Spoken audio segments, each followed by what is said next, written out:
Hey guys, welcome to the workroom. Today we're going to go over sectioning. I, for one, struggled with this just getting going out of hair school. No one really taught me in depth, so we're going to take a deep look into it, and hopefully it helps out your technique.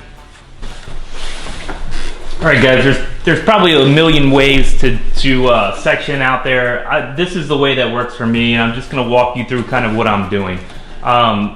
We'll start by doing a simple bob type of section, but basically watch how flat my comb is. So my comb really kind of runs down the head instead of digging into the head with that last tooth. This is kind of how I was taught, but over the years I kind of noticed how uncomfortable that was for the guests.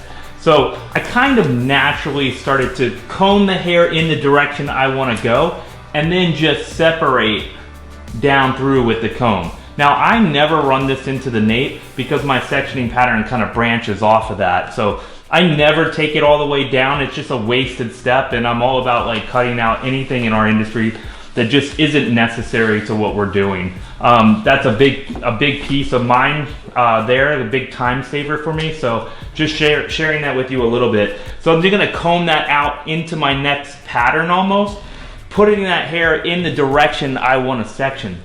When you do that, you can run from one point to another very, very quickly and then very, very cleanly.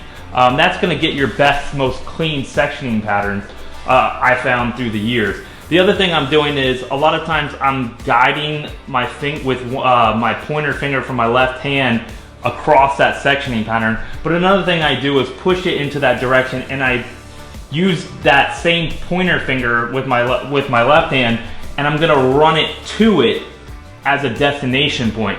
And then I'm gonna run my thumb up the comb and pinch up the top side of the comb with my pointer finger and just bring the two together, and then boom, I have my section. You'll naturally do this anyway with time in the industry, but if you know what you're doing right off the bat, it allows you to get through the section much, much faster.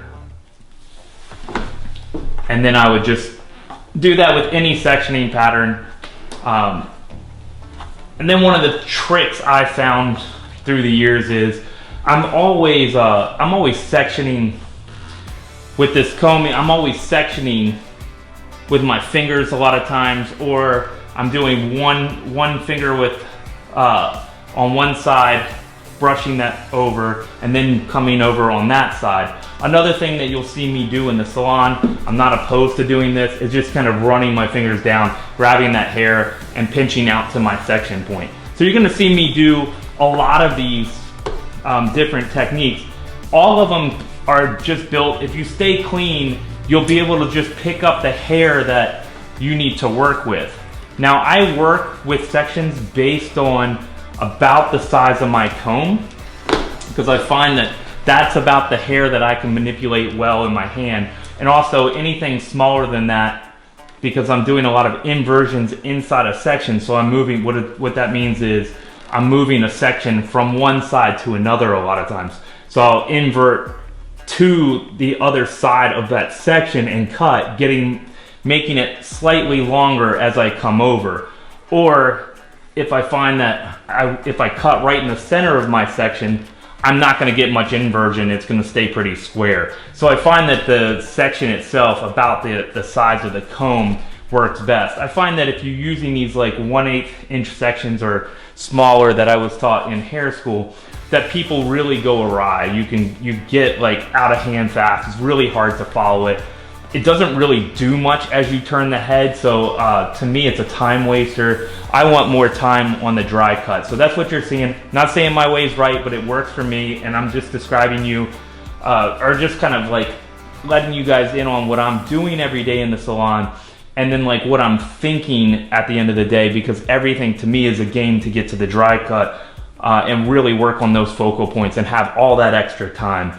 You know, really, this is just a base cut, and that's the finish cut. So I want to spend as little time on the base cut as possible, even though I want it to be done well, but my whole point is to get it to the finish cut as quickly as possible and get to that bright work. All right, guys, that wraps that up. I hope you learned something there, and if you like the content, please subscribe below. That's the only things we need for putting these videos together. We'll see you guys next time.